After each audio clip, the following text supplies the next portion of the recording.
स्वागत आहे सतर्क 24 बातम्यामध्ये। आजची बातमी उस्मानाबाद धाराशिव शहरातील। उस्मानाबाद धाराशिव शहरातील बस स्थानकाचे उद्घाटन 1 मे रोजी पालकमंत्री प्रताप सरनाईक यांच्या हस्ते मोठ्या गाजावाजात करण्यात आले।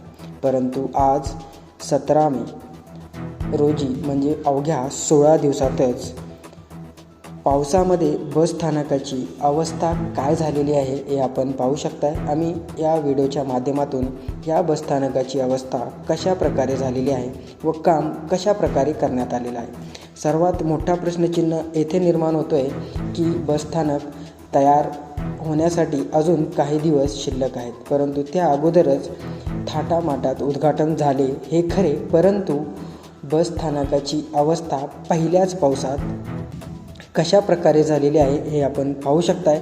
याचं म्हणणं असंच उदाहरण आहे की जसं दिसतं तसं नसतं, म्हणूनच जग आणि नागरिकही फसतात। आपण पाहू शकताय की बस स्थानकामध्ये अवस्था काय झालेली आहे। बस स्थानक गळत आहे, POP लावलेला आहे का चुना लावलेला आहे, हा सर्वात मोठा प्रश्नचिन्ह येथे सुद्धा निर्माण होतोय।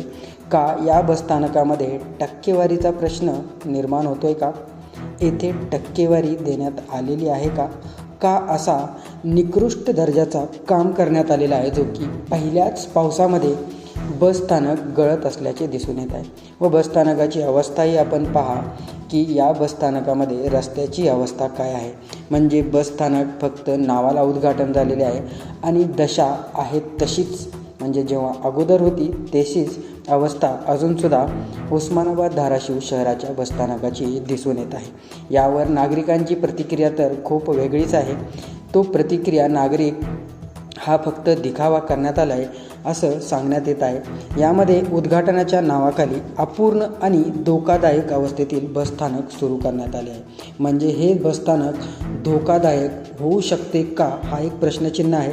यामध्ये लाईट फिटिंग, पंखे, दरवाजे, स्वच्छता यासारख्या मूलभूत सुविधा अपूर्ण आहेत। जसेच उद्घाटनावेळी फक्त रस्त्याचे काम बाकी आहे असा दावा करण्यात आला होता, परंतु प्रशासनाने संपूर्ण यंत्रणा अपुऱ्या कामावर उभी असल्याचे या व्हिडिओच्या माध्यमातून उघड झाले आहे।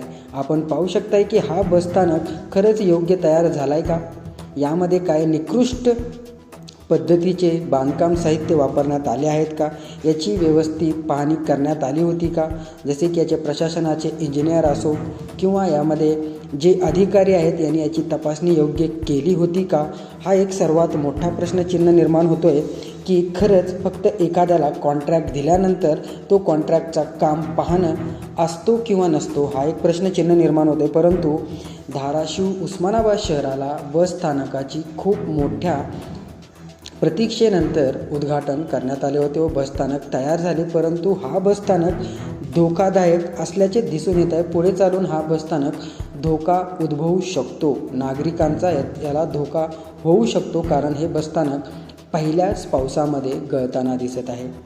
पहिल्याच पावसामध्ये POP वापरली आहे का चुना वापरला आहे हे आपण पाहू शकताय, जो की 15 व 16 मे रोजी झालेल्या पावसाने अपूर्णतेचा भांडाफोड केला आहे। छत गळत आहेत, परिसरात चिखल साचतोय, प्रवाशांना चिखल तुडवत बसपर्यंत पोहोचावं लागतंय। महिलांना व वृद्धापर्यंत सगळ्याच प्रवाशांना संताप उफाळून आलेला आहे।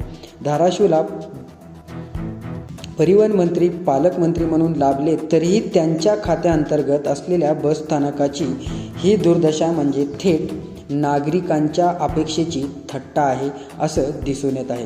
केवळ राजकीय श्रेयासाठी घाईघाईत उद्घाटन करून नागरिकांना फसवलं गेलंय का, हा एक प्रश्नचिन्ह निर्माण होतोय असा स्पष्ट आपल्याला तर दिसतच आहे। याची प्रतिक्रिया आपण नक्कीच द्या की नेमकं काय प्रकार घडलेला आहे।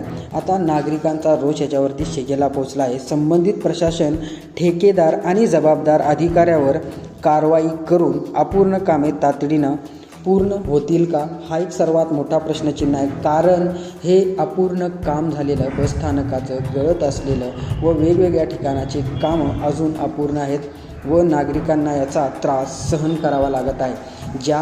या नागरिकांना त्रास सहन करावा लागतो याचं कारण फक्त आणि फक्त ठेकेदार व संबंधित प्रशासन जबाबदार आहे. या अधिकाऱ्यावर कारवाई होणार का? यांनी कामाची पाहणी केली किंवा नाही केली याची तपासणी होणार का? जर कामाची पाहणी केली आहे तर बसस्थानक का गळत आहे व बसस्थानकाची अवस्था अशी का आहे हे प्रश्नचिन्ह निर्माण होतोय. तर आपल्याबद्दल या बसस्थानकाबद्दल आपल्या काय समस्या आहेत? हा बसस्थानक योग्य प्रकारे उद्घाटन झालेला आहे का? योग्य प्रकारे तयार झालेला आहे का? हे आपल्यापर्यंत व आमच्यापर्यंत नक्कीच पोचवा.